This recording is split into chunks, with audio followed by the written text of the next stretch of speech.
सर्वेभ्यो नमो नमः। कक्षा में उपस्थित सभी सदस्यों का आदर सहित अभिवादन एवं स्वागत भी।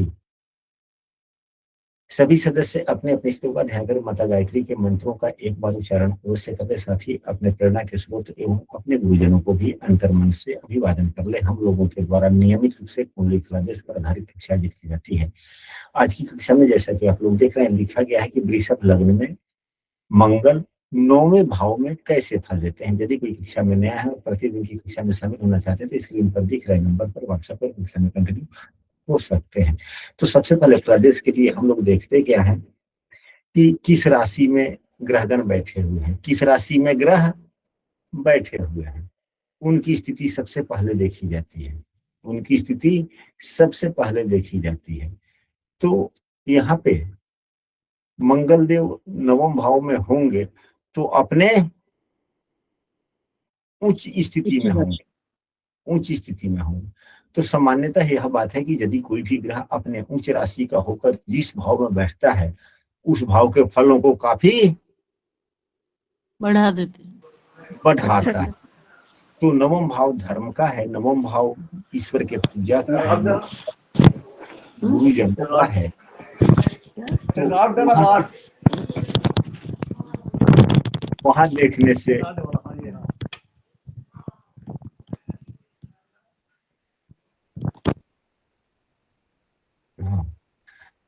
ग्रहों की स्थिति कैसी है, ग्रहों की स्थिति कैसी है। तो यहाँ पर उच्च के हैं तो यहाँ पर तो अच्छे फलदाता हो ही गया, परंतु इस भाव के स्वामी है, इसको भी देखा जाना चाहिए। तो मंगल यहाँ पर 7वें भाव का भी स्वामी है। 7वां भाव भी मार्केश होता है एवं दूसरा भाव मार्केश होता है। तो दूसरा भाव प्रथम श्रेणी का मार्केश होता है और 7वां भाव दूसरे श्रेणी का मार्केश होता है। 12वां भाव खर्च का भी भाव है, व्ययेश है। तो 12वें भाव के भी स्वामी अशुभ फल देते हैं और द्वितीय मार्केश होने के कारण थोड़ा स्वास्थ्यहीनता को भी दर्शा देते हैं। यानी कुल मिला जुला करके उच्च के तो हैं परंतु स्वास्थ्य में कमी हो, परंतु यह फल में अशुभ फल प्रदाता हो गए। लेकिन यहाँ 10वीं राशि में यानी कि मकर राशि में होने से मंगल देव उच्च के हो गए।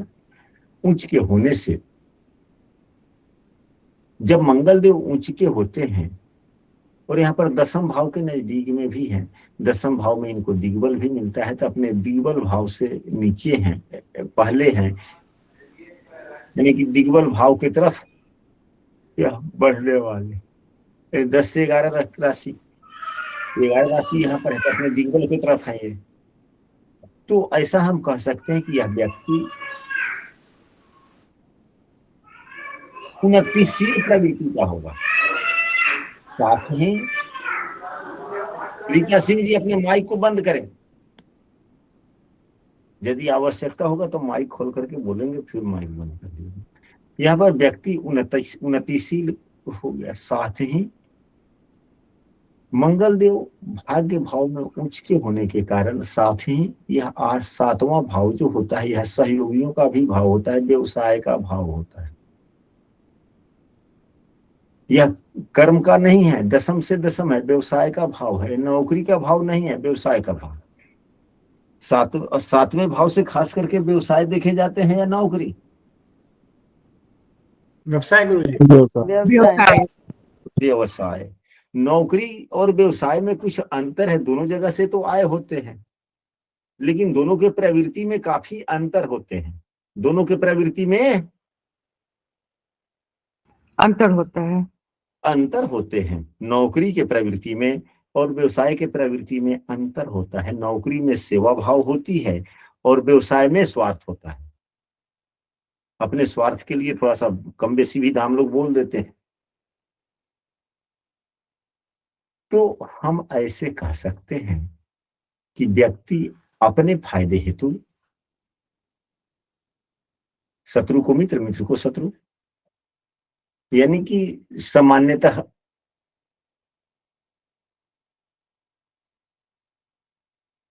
अपने भले के लिए यह आगे बढ़ना चाहेंगे। साथ ही उन्नतिशील का मतलब यह हुआ कि सफलता, किसी भी प्रकार से सफलता प्राप्त हो, यही जीवन का लक्ष्य हो जाता है। इनकी दृष्टि जो पड़ती है, चौथी दृष्टि अपनी राशि पर पड़ती है, एवं सातवीं दृष्टि तीसरे भाव पर नीच की दृष्टि पड़ती है, आठवीं दृष्टि चौथे भाव पर मित्र की राशि पड़ती है। तो अब यहां पर खर्च को तो बढ़ावा देते हैं, परंतु स्वराशि होने के कारण थोड़ा सा व्यक्ति में दानशीलता भी आ जाती है। क्या हो जाता है? अपने मूल त्रिकोण राशि को देखने के कारण एक तो उच्च की स्थिति, दूसरे में मंगल धर्म भाव में बैठे हुए हैं, मंदिर भाव में बैठे हुए, धर्म भाव में बैठे हुए ग्रह अपनी राशि को जो खर्चे भाव में है, यानी कि व्यय भाव में जो इनकी मेष राशि है, मूल त्रिकोण राशि है, कोई भी ग्रह अपने मूल त्रिकोण राशि की ज्यादा फल देता है, दूसरे राशि की कम, तो वहां पर खर्चा तो होगा, लेकिन खर्चे में एक जो होगा स्वभाव थोड़ा दानी का होगा।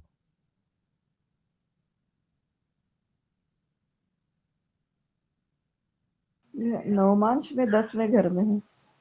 वो अब नवमांश की राशि, नवमांश की बात अलग हो जाएगी, फिर उतना डीप में अभी ना जाएंगे। कहने का मतलब यह है कि सामान्यतः स्वभाव भी ठीक ठाक हो, परंतु यह पिता के लिए ठीक बात नहीं है। नवम भाव से पिता का भी विचार किया जाता है, वैसे दसम भाव से पिता का विचार किया जाता है। दक्षिणी भारत में नवम भाव से भी देखा जाता है, तो जहां पे जैसा हुआ। अब मान लिया जाए कि किसी ग्रह से युति है, अगर चंद्रमा से ही युति है, तो चंद्रमा किस भाव का स्वामी है? चंद्रमा तीसरे भाव के स्वामी है। तो तृतीयेश एवं द्वादशेश का युति बनाइए।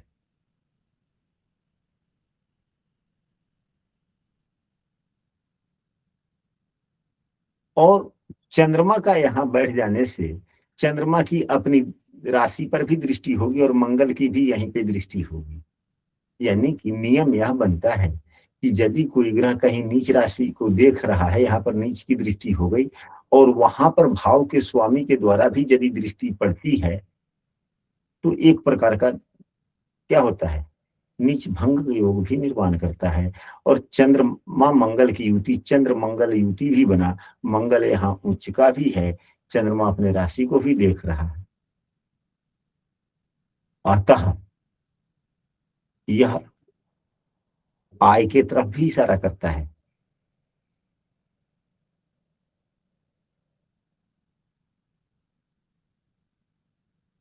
साथ ही मंगल और चंद्रमा के साथ में युति होने से जब मंगल यहाँ पर देखेगा, तो वहीं खर्चीले स्वभाव का तो होगा, लेकिन दानशीलता में और वृद्धि हो जाएगी। साथ ही जातक और यशस्वी हो जाएगा। पहले क्या, यदि चंद्रमा की युति है तो मंगल के गुणों में वृद्धि हो जाएगी।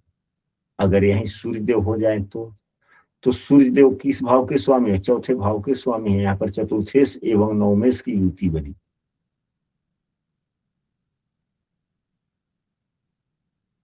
यहाँ पर मंगल अस्त हो जाएंगे, सूर्य यहाँ पर रहेंगे, सूर्यदेव अपने शत्रु राशि में होंगे।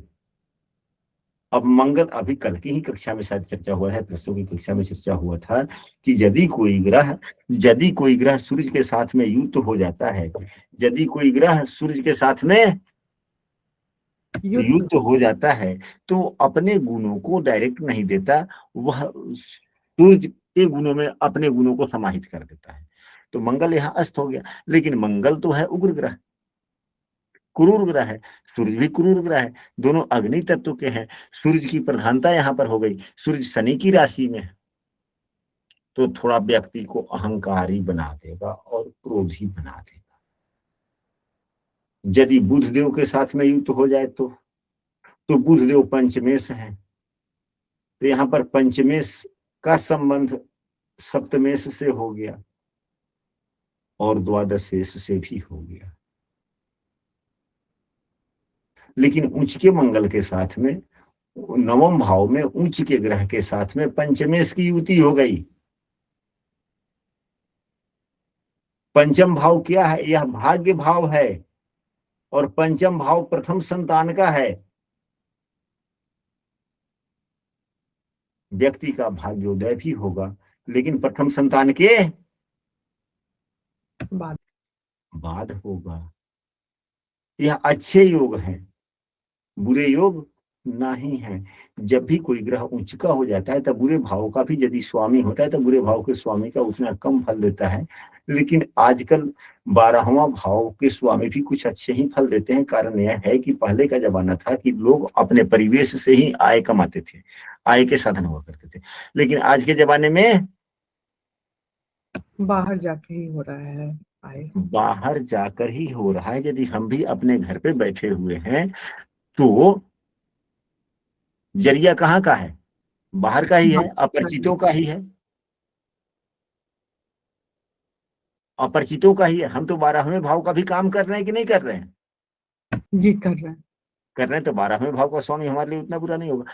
तो कहने का मतलब यह है कि यह तो सभी पर नियम लागू होता है।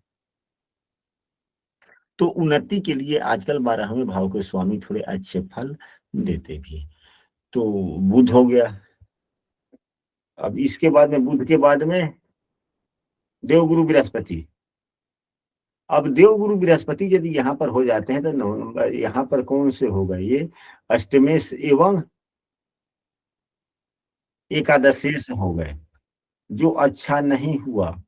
परंतु यहाँ पर देवगुरु बृहस्पति नीच के भी हैं और मंगल देव यहाँ पर साथ में हैं, तो यहाँ पर देवगुरु बृहस्पति का नीच भंग हो, यह नीच भंग राजयोग हो गया,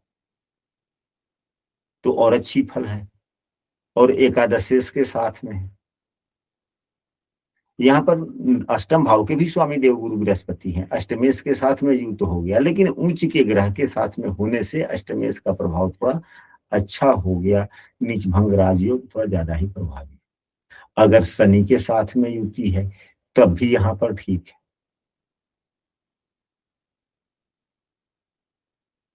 क्योंकि शनि यहाँ पर स्वगृही हो गया, 10वें भाव का स्वामी भी है, व्यक्ति थोड़ा और ज्यादा धार्मिक भी हो जाएगा।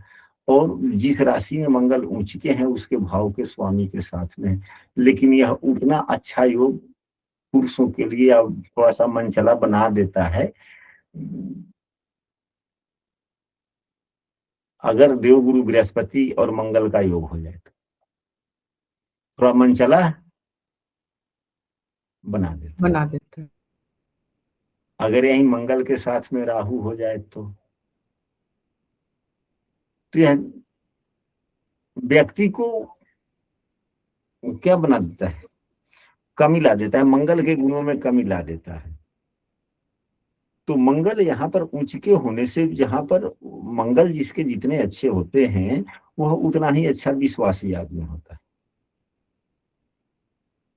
तभी तो सेना प्रशासन की नौकरी में, सेना प्रशासन की नौकरी में जो विश्वसनीय जॉब है, देश की रक्षा करना, किसी भी चीजों की रक्षा करना, वह विश्वसनीय जॉब है कि नहीं है? जी है। उस पर तो हम सभी विश्वास करते हैं। तो जहां राहु का संबंध हो जाए तो वह विश्वसनीयता थोड़ी कम हो जाती है। यानी कि इस पर लोग की विश्वसनीयता कम नहीं होती, ये दूसरों पर विश्वास करना कम कर देता है। और हमेशा यदि राहु युक्त हो जाए मंगल से और मंगल उच्च का हो, किसी भी भाव में हो, कुंडली में, खास करके पंचम में हो, लग्न में हो या नवम में हो, तो व्यक्ति अपने स्वभाव को बार बार बदल देता है। कभी कुछ बोलेगा, कभी किसी प्रकार के स्वभाव से पेश आएगा, कभी किसी प्रकार के स्वभाव से पेश आएगा। यदि लग्न में हो जाए मंगल या राहु की युति, या पंचम भाव में हो जाए या नवम भाव में हो जाए, तो निर्णय करने में भी समस्या आती है। क्योंकि राहु जब नवम भाव में होगा तो लग्न को भी देखेगा, पंचम को भी देखेगा, नवम में है ही, यानी कि बुद्धि को गड़बड़ किया कि नहीं किया? कर दिया। तो यह हुआ राहु का युति से फल। अब इसके बाद में यदि मंगल देव नवम भाव में हैं और खराब फल दे रहे हैं, तो क्या करना चाहिए? तो नौवां भाव किस चीज का है? बहनोई का भी है, छोटे बहनोई या छोटे भाई की पत्नी, क्योंकि तीसरा भाव छोटा भाई या छोटा बहन का है ना। जी जी जी तो नौवां भाव क्या हो जाएगा? छोटा भाई की पत्नी हो गया ना। जी जी जी या तीसरा भाव छोटा बहन है तो फिर बहनोई हो गया ना। जी तो उनका अनादर ना करें। भाई, छोटे भाई या छोटे बहनोई की बात को माने।